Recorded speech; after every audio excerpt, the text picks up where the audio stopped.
ఓం శుక్లాం వరదరం విష్ణుం శశివర్ణం చతుర్భుజం ప్రసన్నవదనం ధ్యాయే సర్వవిఘ్నోపశాంతయే ఆగజానన పద్మార్కం ఆగజాననమహర్నిశం అనేకదంతం భక్తానాం ఏకదంతం ఉపాస్మహే గురుబ్రహ్మ గురువిష్ణు గురుదేవో మహేశ్వరః గురు సాక్షాత్ పరబ్రహ్మం తస్మై శ్రీ గురవే నమః.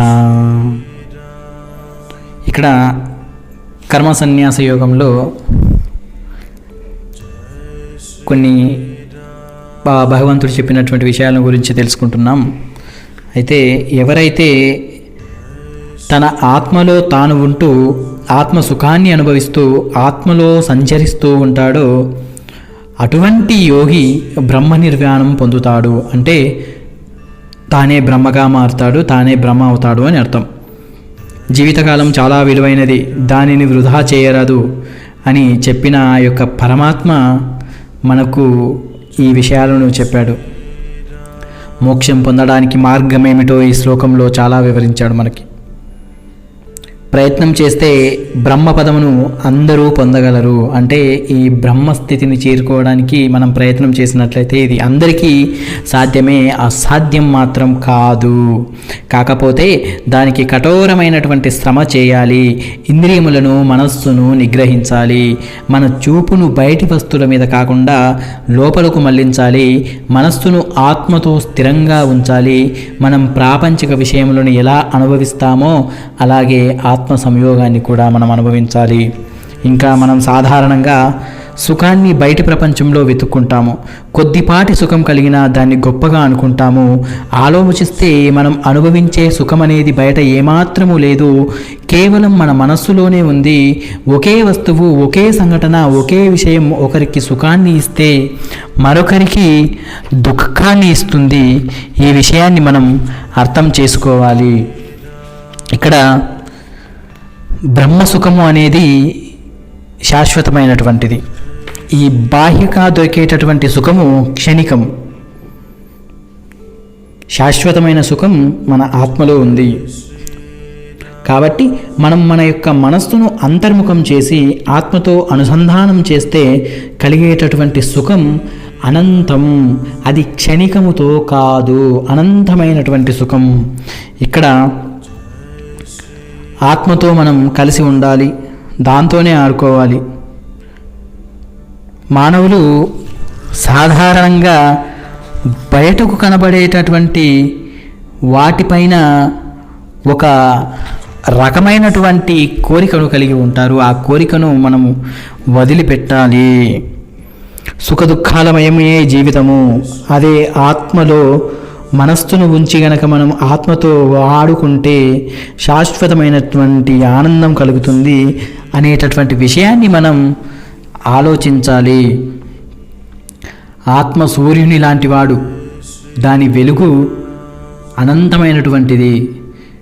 కానీ ఆత్మ ఒక జ్యోతిలాగా మన అందరిలోనూ వెలుగుతూ ఉంటుంది. సూర్యుడు ప్రపంచంలోని వస్తువులను ప్రకాశింపజేస్తే ఆత్మ బుద్ధిని ప్రకాశింపజేస్తుంది. సూర్యుని వెలుగులో మనం అన్ని వస్తువులను, మనుషులను చూడాలంటే మనకు కళ్ళు కావాలి. ఆ కళ్ళకు చూసే శక్తి కావాలి. ఆ శక్తి మనలో ఉన్నటువంటి చైతన్యం వలన కలుగుతుంది. ఆ చైతన్యాన్ని ఆత్మ స్వరూపం అంటారు. ఈ ఆత్మస్వరూపము ఈ మనలో జ్యోతిలాగా వెలుగుతూ ఉంటుంది. మనలో వెలిగేటటువంటి ఆ జ్యోతిని మనం ఆశ్రయించాలి. దీపం దగ్గరకు పురుగు చేరితే మాడిపోతుంది, కానీ ఆత్మ జ్యోతి దగ్గరకు మనసు చేరితే మాడి మసైపోదు, పైగా ప్రకాశవంతంగా తయారవుతుంది, ఆనందంతో నిండిపోతుంది. ఇంకా మనం మనస్సు ఆత్మతో గనక కలిసి సంగమం చేస్తే బ్రహ్మ నిర్వాణం పొందుతాము. అటువంటి బ్రహ్మ నిర్వాణం లభించినటువంటి జ్ఞానికి తన లోపల ఉన్న పాపములన్నీ నశించిపోతాయి. ఎటువంటి సందేహము లేదు దీనిలో. అతనికి ఎటువంటి భేద బుద్ధి ఉండదు. తన మనస్సును, ఇంద్రియములను తన స్వాధీనంలో ఉంచుకుంటాడు. సకల భూతములను ప్రేమగా, హితంగా చూస్తాడు. సాధారణంగా ఋషులు, మునులు, సాధకులు మోక్షమును పొందారని మనం అనుకుంటూ ఉంటాం. ఋషులు అంటే ఎవరు అని ప్రశ్న వేసుకుంటే ఇంద్రియములను, మనస్సును జయించి మనస్సును ఆత్మయందు లీనం చేసి శాశ్వతమైనటువంటి సుఖాన్ని అనుభవించిన వాడే ఋషి అవుతాడు. దానిని మనం కూడా పొందవచ్చు. కాకపోతే నిరంతర ప్రయత్నం, సాధనం ముఖ్యం. మనం పొట్టకూటి కోసం ధనం సంపాదించడానికి, సుఖాలు అనుభవించడానికి ఉపయోగపడేటటువంటి చదువుల కోసం దాదాపు 20 సంవత్సరాలు పాటుపడుతున్నాము. కనీసం అన్ని సంవత్సరాలు ఈ శాశ్వత సుఖం కోసం పాటుపడితే 30 నుంచి 50 ఏళ్ళ వరకు మనం కూడా ఋషితత్వాన్ని పొందవచ్చు. అప్పుడు అతన్ని అందరూ పూజిస్తారు. దానికోసం సంసారము, భార్య, బిడ్డలను వదలనవసరం లేదు. కాకపోతే ప్రాపంచికమైనటువంటి విషయాల మీద ఆసక్తిని మాత్రం వదిలిపెట్టాలి. దైవ ధ్యానంతో గడపాలి. ఈ సాధనకు కావలసినటువంటి ముడి సామాగ్రి ఏంటంటే మన మనస్సును ఆత్మలో సంయోగం చేయడం. వాటిలో మొదటిది ఏంటంటే పాపాలను పోగొట్టుకోవడం. ఏ జన్మలో కాకపోయినా పోయిన జన్మలో చేసినటువంటి పాపాలు మన వెంట వస్తూనే ఉంటాయి. మనస్సును పాపంతో నిండి ఉంటే జ్ఞానం రాదు. కాబట్టి ముందు ఆ పాపాలను పోగొట్టుకోవాలి. పాపాలను పోగొట్టుకోవాలి అంటే పుణ్యకర్మాలు చేయాలి, సత్సాంగత్యం చేయాలి, ఇంద్రియాన్ని మనోనిగ్రహమును చేయాలి, నిష్కామ కర్మను అనుభవించాలి, భక్తి జ్ఞానాన్ని ఆచరించాలి, మన యొక్క మనస్సును నిర్మలంగా ఉంచుకోవాలి. ఇక రెండవది సందేహాలను వదిలిపెట్టడం. నాకు ఈ భక్తి అబ్బుతుందా, దేవుడు ఉన్నాడా లేడా, అంటే ఈ దేవుడిని ఏ దేవుణ్ణి కొలవాలి, ఉంటే ఏ దేవుణ్ణి కొలవాలి, ఏ దేవుడు మంచివాడు, ఏ దేవుణ్ణి కొలిస్తే అనుకున్నటువంటి ఫలితం జరుగుతుంది అనేటటువంటి మనకు వచ్చేటటువంటి సందేహాలను అన్నిటినీ వదిలిపెట్టేయాలి. దేవుడు ఎన్నడూ లేడండి, దేవుడు ఎక్కడా లేడు, అసలు దేవుడికి రూపమే లేదు, దేవుడు నిర్రూపకారుడు, నిర్గుణాకారుడు, దేవుడు ఎవరికీ కనిపించడు. కాకపోతే దేవుడు ప్రతి జీవిలోనూ దేవుడు ఉన్నాడు. దేవునికి మనకు రూపము లేదు. కానీ మనములో దేవుడు ఉన్నాడు అనేటటువంటి భ్రమను కలిగించడం కోసం మనం ఒక దేవుణ్ణి ఒక రూపంలో కొలుచుకుంటున్నాము. ఏ రూపంలో కొలిచినా దేవుడు మాత్రం ఒక్కడే అనేటటువంటి సత్యాన్ని మనం గ్రహించాలి. ఇక మూడవది ఇంద్రియ నిగ్రహము, మనోనిగ్రహము. మనస్సు, ఇంద్రియములు ప్రాపంచిక వస్తువుల మీదికి, విషయ వాంఛముల మీదికి, కామ కోరికల మీదికి పరిగెడుతూ ఉంటాయి. వాటిని కట్టడి చేయాలి, మన స్వాధీనంలో ఉంచుకోవాలి, వాటిని ఆత్మవైపు మళ్లించాలి. ఇది ప్రాథమిక విద్య. ఇది లేకుండా మనం ఒక అడుగు కూడా ముందుకు వేయలేము. ముందుగా ఈ మూడింటిని అధిగమించిన తర్వాతనే మనము ఆధ్యాత్మికమైన చింతనలో ముందుకెళ్ళాలి. భారతంలో ఇక నాలుగవది సకల భూతహితరహత, అంటే సకల భూతముల యందు, సాటి ప్రాణుల యందు దయ, సహ అనుభూతి, ప్రేమను కలిగి ఉండాలి. అన్నిట్లో దేవుణ్ణి చూసుకోగలగాలి. తనలో ఏ విధమైనటువంటి దేవుడున్నాడో ఎదుటి జీవుల్లో కూడా అదే విధమైనటువంటి దేవుడున్నాడు. ఆ దేవుడు ఆత్మస్వరూపుడుగా ఉన్నాడు. ఈ ఆత్మ ఒక దేహాన్ని ధరించింది. ఆ దేహం కనుక శిథిలమైపోతే ఈ ఆత్మ ఆ దేహాన్ని వదిలి మరొక దేహాన్ని వెళ్తుంది అనేటటువంటి సత్యాన్ని గ్రహించాలి. భాగవతంలో ఒక పద్యం ఉంది. భగవంతుడి ముందు ఒక కోరిక కోరాడు భక్తుడు, నీ పాద కమల సేవయు. అది ఆ రోజుల్లో సాధ్యం కావడం లేదు. ఎందుకంటే గర్భగుడిలోనికి ఎవ్వరిని రానివ్వడం లేదు. నీ పాదార్చకులతోడి నెయ్యును, అది కుదరడం లేదు. పాద అర్చకులే పాపాలు చేస్తున్నారు, వారితో స్నేహం చేసి ప్రయోజనం లేదు. అఖరుది అంటే నితాంత అపారభూత దయమును తాపస మందార నాకు దయసేయగలదే అని అడిగాడు. అన్నింటికన్నా ఇది ముఖ్యం. ఆఖరుది నితాంత అపారభూత దయము అనేది అన్నింటికన్నా ముఖ్యం. ఇది ఒకరు ఇచ్చేది కాదు, ఇతరులు ఇస్తే తీసుకునేది కాదు. ఎవరికి వారు ఆచరించాలి. సాటి ప్రాణుల మీద దయ కలిగి ఉండాలి. సాటి మానవుడిని మానిషిగా చూసేటటువంటి మానవత్వమైన ఉండాలి. తమ భేదములు ఉండకూడదు. అందరిలో పరమాత్మ ఆత్మస్వరూపుడుగా వెలుగుతున్నాడు అని గుర్తించాలి. ఎవ్వరిని దూషించకూడదు, అలాగే ఎవ్వరిని ద్వేషించకూడదు. అపకారము అస్సలు చేయకూడదు. అందరూ సమానమే అనేటటువంటి భావనను కలిగి ఉండాలి. చేతనైతే సాటివారికి సహాయం చేయాలి. అది చేత కాకపోతే ఇతరుల మేలు కోరుకోవాలి. అందరికీ మేలు చేయమని భగవంతుణ్ణి ప్రార్థించాలి. అంతేకాని అపకారము చేయకూడదు, కీడు తలపెట్టకూడదు. ఒకరు నాశనం కావాలి అనేటటువంటి ఆ యొక్క దుర్బుద్ధి మన మనస్సులోనికి రానివ్వకూడదు. అన్ని ప్రాణులలో పరమాత్మను చూసేవాడు ఎవరికి అపకారము చేయడు. తనలో ఉన్నటువంటి ఆత్మ అన్ని ప్రాణులలో ఉన్న ఆత్మ ఒకటే అని భావిస్తాడు. ఇతర ప్రాణులకు అపకారం చేస్తే తనకు తాను అపకారం సమర్పణ చేసుకున్నట్టే కదా అనేటటువంటి జ్ఞానం మానవుడికి ఉండాలి. ప్రతి మానవుడికి ఉండాల్సినటువంటి మొట్టమొదటి జ్ఞానం అది. ఎవరికైనా ఆత్మజ్ఞానం కలిగిందా అనే దానికి ఇది ఒక చక్కటి ఉదాహరణ. ఇతరులను దూషించేవాడు, ద్వేషించేవాడు ఎన్నటికీ జ్ఞాని కాలేడు. మనలో ఉన్న భవరోగములకు ధ్యానము, అనుష్ఠానము మందులు అయితే సర్వభూత దయ పద్యము వంటిది. ఎన్ని మందులు వేసుకున్నా సరిగా పద్యము చేయకపోతే రోగం మరలా తిరగబట్టే అవకాశం. ఈ పథ్యము ఏదైతే ఉందో దానిని మనం చక్కగా ఆచరించినప్పుడు మాత్రమే మనలో ఉన్నటువంటి రోగం నయమవుతుంది. మనము మందులు ఎన్నో వేసుకొని పథ్యం చేయకుండా ఉంటే, అంటే ఎగ్జాంపుల్గా మనకేదైనా గాయం అవుతుంది, అప్పుడు శనగపప్పులు పెసరపప్పు తినకూడదంటారు. మందులు ఇస్తాడు, మందులు ఇచ్చి శనగపప్పు పెసరపప్పు తినకూడదు బాబు అంటాడు. మనం మందులు వేసుకుంటూ ఈ పప్పులు తిన్నట్లయితే ఆ మందులు వేసుకున్నటువంటి ఫలితం ఏమాత్రం ఉండదు, పైగా గాయం పెరిగి పెద్దదవుతుంది. ముందుగా అంటే పథ్యము చేస్తూ ఈ మందులను వేసుకోవాలి.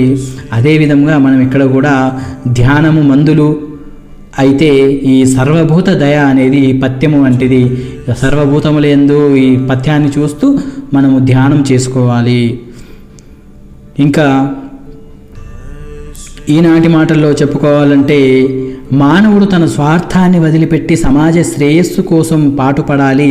సొంత లాభం కొంత మానుకు పొరుగువాడికి తోడుపడబోయ్. దేశమంటే మట్టి కాదోయ్, ద్వేషమంటే మనుషులోయ్ అని ఎలుగెత్తి చాటాడు ఆ గురజాడ గారు. కాబట్టి మనిషి స్వార్థం కాకుండా, అతని యొక్క స్వార్థం కోసం కాకుండా ఆ పరమార్థ కోసం పాటుపడాలి. దానినే మానవత్వం అంటారు. మనిషి మనీషిగా బతికిన నాడే అతడు ఉన్నత స్థాయిని చేరుకోగలడు. దానినే ధార్మిక జీవితం అంటారు. ప్రతి మానవుడు ధర్మంగా, న్యాయంగా జీవించడం నేర్చుకోవాలి. తాను ఏ పని చేస్తే, ఏ మాట అంటే ఎదుటివారికి కష్టం నష్టం కలుగుతుందో తెలుసుకొని ఆ పని తాను చేయకుండా ఉండడమే సామాజికమైనటువంటి ధర్మం. అంతే, సామాజిక ధర్మాన్ని పాటించాలి. అంటే నీకు ఎవరైనా ఏదైనా అంటే నువ్వు ఏ విధంగా అయితే బాధపడతావో ఆ మాటలని, ఆ ప్రవర్తనని మనం ఎదుటివారి పట్ల చూపిస్తే ఎదుటివారు కూడా అలాగే బాధపడతారు అనేటటువంటి జ్ఞానాన్ని తెలుసుకోవాలి. దీనిని సామాజిక ధర్మం అంటారు. ఈ ధర్మాన్ని పాటించినప్పుడే అతను సుఖంగా సంతోషంగా ఉండగలడు, ఇతరులను కూడా సంతోషంగా ఉంచగలడు. ఇక ఎవరైతే కామమును, క్రోధమును విడిచిపెడతారో, ఎవరైతే తమ ఇంద్రియములను, మనస్సును అదుపులో పెట్టుకుంటారో, ఎవరైతే ఆత్మను గురించినటువంటి జ్ఞానాన్ని కలిగి ఉంటారో అటువంటి వారు బ్రహ్మ నిర్వాణం పొందడానికి అర్హులవుతారు. లేకపోతే ఈ జనన మరణ చక్రంలో పడి ఈ కొట్టుమిట్టాడుతుంటారు. మానవ జన్మం అనేది ఇప్పుడు మనం చనిపోగానే మళ్ళీ వచ్చేది మానవ జన్మ కాదండి. మనం చేసేటటువంటి పాపాలను బట్టి ఏ జన్మలో ఏ జీవిలోకి వెళ్తామో నిర్ణయించేది మాత్రం ఆ భగవంతుడే. బ్రహ్మ నిర్వాణం పొందడానికి ఇంకా కొన్ని మార్గాలు ఉన్నాయి. అవేంటంటే, ఒకటి, కామమును అంటే కోరికలను విడిచిపెట్టాలి. కామము అనగానే మనందరికీ గుర్తొచ్చేది ఒక స్త్రీ పైన ఉండేటటువంటి వ్యామోహాన్ని కామం అంటారు అని అనుకుంటాము. కానీ కామము అంటే మనము కోరుకునేటటువంటి ప్రతి కోరిక కూడా కామమే అవుతుంది. కామము అంటే కోరిక అని అర్థం. కోరికలను విడిచిపెట్టాలి. అవి తీరకపోతే వచ్చేటటువంటి కోపాన్ని విడిచిపెట్టాలి. దీన్ని క్రోధం అంటారు. కామం తీరకపోతే వచ్చేటటువంటిది క్రోధం. ఆ కామము తీరిన క్రోధమునకు లోను కాకుండా చూసుకోవాలి. మనస్సును, ఇంద్రియములను స్వాధీనంలో ఉంచుకోవాలి. ఆత్మతత్వాన్ని గురించి తెలుసుకోవాలి. ఈ 3 లక్షణాలు కలిగి ఉంటే మోక్షము మన వెంటనే ఉంటుంది. 3 కష్టమైన పనులు కావు. మొదటి దానిని ఆచరిస్తే తరువాతది దానికదే కలుగుతుంది. కోరికలను అవి తీరకపోతే కోపాన్ని విడిచిపెడితే ఈ దాని వలన చిత్తం కలుగుతుంది. ఈ చిత్తము మన స్వాధీనంలో ఉంటుంది. చిత్తము స్వాధీనంలో ఉంటే ఆత్మతత్వము దానంతట అదే తెలుస్తుంది. కాబట్టి మనం ముందు ప్రాథమిక విద్య అయినటువంటి కోరికలను, క్రోధాన్ని విడిచిపెట్టాలి. ఆ తర్వాత రెండవ విద్య అయినటువంటి చిత్తము అంటే మనస్సు, ఇంద్రియములు మన స్వాధీనంలో ఉంచుకోవాలి. ఆ తర్వాత ఉన్నత విద్య, అదే ఆత్మజ్ఞానము. ఈ మొదటి రెండు అనుభవిస్తే మూడవది ఆ దానంతట అదే కలుగుతుంది. ఇవన్నీ కష్టపడి చదివితేనే రావు, ఇవన్నీ మనగా నేర్చుకోవాలి. మనము కష్టపడి చదివినప్పుడే పాస్ అవుతాము. అలాగని మనం ఏమీ చదవకుండా గుళ్ళు గోపురాలకు తిరిగి దేవుళ్ళకు మొక్కి దేవుళ్ళ ముందు కొత్త పెన్ను ప్యాడు పెట్టుకొని పూజించి నేను పరీక్ష పాస్ కావాలంటే దేవుడు కూడా ఏమీ చేయలేడు. ఆల్రెడీ మనం ఇంతకు ముందే చెప్పుకున్నాము, దేవుడు అంటే ఆత్మ కేవలం మనిషిలో సాక్షిభూతంగా మాత్రమే ఉంటుంది. ఇంద్రియములు చేసేటటువంటి పనులతో దానికి ఎటువంటి సంబంధము లేదు. అంటే మనము కష్టపడి చదివి పాస్ కావాలి. అలాగే ఈ కామ క్రోధాలను మనస్సులో ఇంద్రియాలను పెట్టుకోవడం అనేవి మనం ఆచరిస్తే ఈ పాస్ అయ్యేటటువంటి తర్వాత వచ్చేటటువంటి రిజల్టే ఆత్మతత్వము, మోక్షానికి మార్గము. ఇలా జ్ఞానులకు కామక్రోధాలు ఉండవా అంటే ఉంటాయి.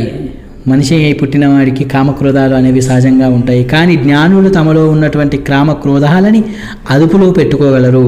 వాటి అవసరం వచ్చినప్పుడే వాటిని ప్రదర్శించగలుగుతారు. కానీ సామాన్య మానవుడికి ఆ కోరికలు తీరకపోయేటటువంటి వచ్చేటటువంటి కోపము అతన్ని అదుపులో ఉంచవు. విచ్చలవిడిగా ఎక్కడంటే అక్కడ ఎప్పుడంటే అప్పుడు ప్రదర్శిస్తూ ఉంటాడు. పైగా అజ్ఞాని ఎప్పుడూ తన యోగక్షేమాలను గురించే ఆలోచిస్తుంటాడు. యోగం అంటే తాను పొందినది, క్షేమం అంటే పొందిన దానిని జాగ్రత్త పరుచుకునేది యోగక్షేమము అంటారు. అంటే తాను పొందినది తానే జాగ్రత్త పరుచుకోవడాన్ని యోగక్షేమాలు అంటారు. అజ్ఞాని ఎల్లప్పుడూ ధనం, ఆస్తులు, పదవులు సంపాదించడం ఎలాగా అని ఆలోచిస్తాడు. అవి తనకు లభించడం ఒక యోగంగా భావిస్తాడు. ఆ లభించినటువంటి ఆస్తిని, పదవిని కామారుకోవడానికి తాను ఎల్లప్పుడూ క్షేమంగా ఉండడానికి ప్రయత్నిస్తుంటాడు. సామాన్య మానవుడు ఈ రెండింటిలో సతమతమవుతూ ఉంటాడు. కానీ జ్ఞాని తన యోగక్షేమాలను గురించి పట్టించుకోడు. సమాజం యొక్క సాటివారి యొక్క యోగక్షేమాలను గురించి ఆలోచిస్తూ ఉంటాడు. అదే అజ్ఞానికి ఉన్నటువంటి ముఖ్యమైనటువంటి తేడా. అంటే కోరికలు, కోపము పోవాలంటే ముందు బయటి ప్రపంచంలో దొరికేటటువంటి ధనము, ఆస్తులు, వీటన్నింటిని మీద మమకారాన్ని వదిలిపెట్టుకోవాలి. అప్పుడు వాటి మీద కోరికలు ఉండవు. కోరికలు లేకపోతే కోపము ఉండదు. ఇక రెండవది ఏంటంటే మనస్సును అదుపులో పెట్టుకోవడం. మనస్సుని ఎప్పుడూ చంచలంగా ఉంచకూడదు. క్షణక్షణం మనం మనస్సుని మార్చుకోకూడదు. నిశ్చయాత్మకమైనటువంటి బుద్ధిని కలిగి ఉండాలి. ఏకాగ్రతను అలవర్చుకోవాలి. త్రికరణ శుద్ధిని అలవర్చుకోవాలి. అంటే మనసులో ఉన్న మాట బయటకు చెప్పడం, చెప్పింది చేయడం, అంతేకాని మనసులో ఒకటి బయట ఒకటి మాట్లాడకూడదు. ఈ రెండింటికి పొంతన లేకుండా పనులు చేయకూడదు. ఏకాగ్రత రావాలంటే మనలో ఉన్నటువంటి రజోగుణము, తమో గుణాన్ని తగ్గించుకొని సత్సాంగత్యము చేసి సాత్విక గుణమును అలవర్చుకోవాలి. సాత్వికమైనటువంటి ఆహారాన్ని తీసుకోవాలి. భగవంతుని గురించి తెలుసుకోవాలి. అప్పుడు ఇంద్రియములు, మనస్సు మన స్వాధీనములో ఉంటాయి. మన స్వాధీనంలో ఉన్నటువంటి మనస్సును బలవంతంగానైనా ఆత్మయందు నిలపడానికి మనం ప్రయత్నం చేయాలి. మూడవది ఆత్మజ్ఞానము. అన్ని జీవులలో పరమాత్మ ఆత్మస్వరూపుడుగా ఉన్నాడు అని తెలుసుకోవాలి. అలాగే ఆత్మ నిత్యము, దేహము అనిత్యము, దేహం నశిస్తుంది, ఆత్మకు నాశనం లేదు అని తెలుసుకోవడము, ఇదే ఆత్మజ్ఞానం. ఇది అందరికీ తెలుసు, కానీ అంగీకరించడం మాత్రం చాలా కష్టం. అలా అంగీకరిస్తే సమభావన కలుగుతుంది, లేకపోతే భేదభావన కలుగుతుంది. ఆత్మజ్ఞానం రావాలంటే శాస్త్రజ్ఞానం ఉండాలి. శాస్త్రాలను అధ్యాయం చేయాలి. శాస్త్రాల్లో ఉన్నటువంటి విషయాలను కూలంకషంగా గ్రహించాలి. అలా చేసే సాధకులను యతులు అంటారు. ఆ నిరంతరం అటువంటి ప్రయత్నం చేసేవారు, ఏమాత్రం అలసత్వం లేని వారిని యతులు అంటారు. ప్రయత్నము అంటే దానికి అర్థం నిరంతర సాధన చేసేటటువంటి వారు అని అర్థం. ఈ 3 లక్షణాలను మనం అలవర్చుకుంటే మనసు నిర్మలంగా ఉంటుంది. భగవంతుడు మన వెంటే ఉంటాడు. మోక్షం ఎక్కడో ఆకాశంలో లేదు, మన అరచేతిలోనే ఉంటుంది అని చెప్పడంలో ఎటువంటి సందేహము లేదు. వారే బ్రహ్మ నిర్వాణం పొందుతారు. ఎప్పుడు పొందుతారు అంటే ఎల్లప్పుడూ బ్రహ్మ నిర్వాణమే పొందుతారు. జీవించి ఉండగానే మోక్షాన్ని పొందుతారు. మరణించిన తర్వాత పొందవచ్చు, ఎప్పుడైనా పొందవచ్చు. కానీ ఈ ఆత్మ పరమాత్మలలో కలవడానికి ఒక సమయం ప్రదేశం లేవు. ఒకే దిక్కు నుండి కలవాలని లేదు, ఏ దిక్కు నుండి అయినా కలవవచ్చు. ఎందుకంటే పరమాత్మ సర్వత్రా వ్యాపించి ఉన్నాడు. కానీ జీవాత్మ పరమాత్మలో కలవడానికి కావాల్సింది కేవలం అర్హత మాత్రమే. ఈ అర్హతలు ఏంటో నేను ఆల్రెడీ ముందే చెప్పాను, 1వది 2వది 3వదని. ఈ అర్హతలు ఉంటే ఆ పరమాత్మ జీవాత్మలో లీనమవుతుంది అనడానికి ఎటువంటి సందేహం కూడా మనకు లేదు. ఇంకా ఎవరైతే బయటి ప్రపంచంలో ఉండేటటువంటి శబ్ద స్పర్శ రస రూప గంధములను తన లోపలికి రానియకుండా అడ్డుకుంటూ ఉంటాడో, ఎవరైతే ఇంద్రియాలను అదుపులో పెట్టుకుంటాడో, ఎవరైతే తనలో ఉన్నటువంటి కోరికలను, భయమును, కోపాన్ని వదిలిపెడతారో, ఎవరైతే తన చూపును నొసటి భాగంతో నిలుపుతాడో, ఎవరైతే తన యొక్క ప్రాణవాయువును అపానవాయువును సమం చేస్తాడో, అంటే ఈ ప్రాణవాయువు అపానవాయువు అంటే పీల్చే గాలి వదిలే గాలి అని అర్థం.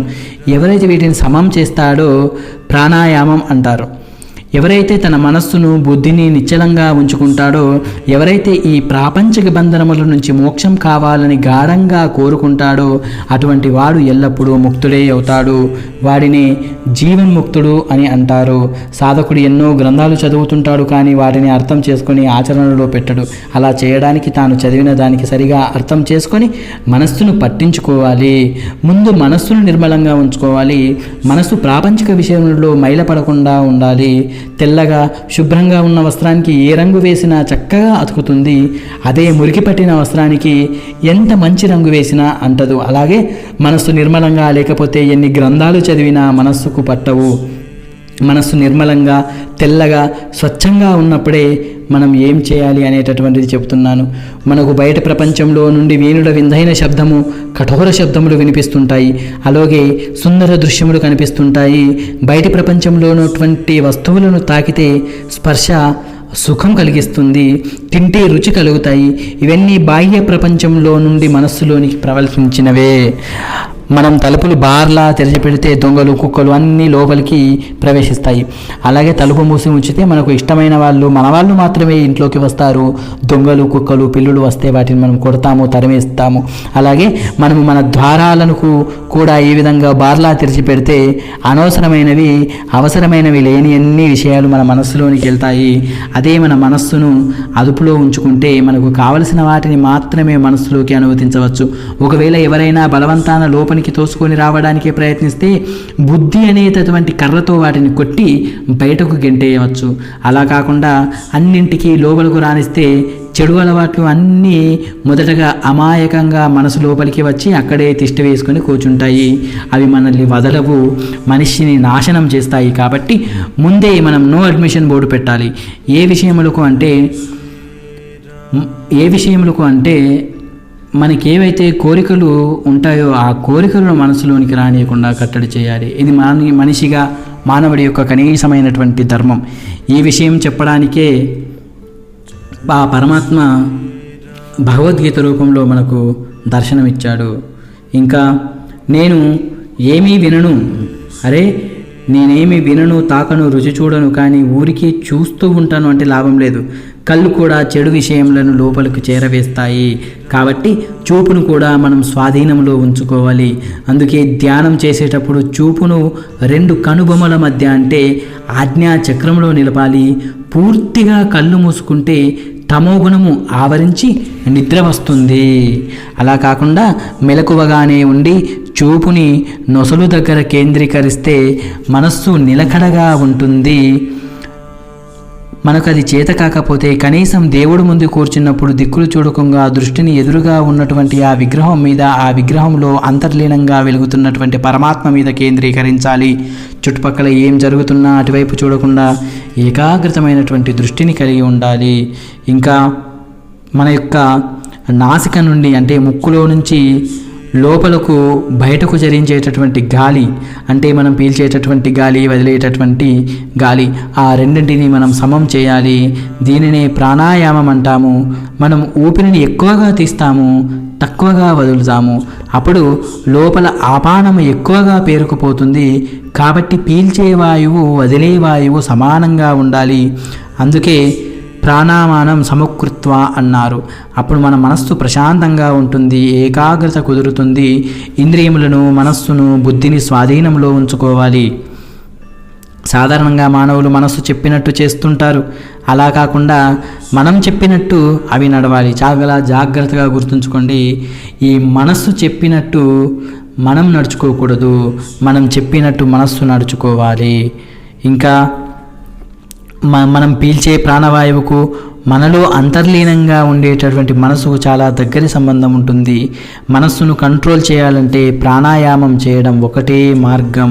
కాబట్టి మనోనిగ్రహం కేవలం ప్రాణాయామం, ధ్యానం వలన మాత్రమే సిద్ధిస్తుంది అనేటటువంటి విషయాన్ని అందరూ తెలుసుకోవాలి.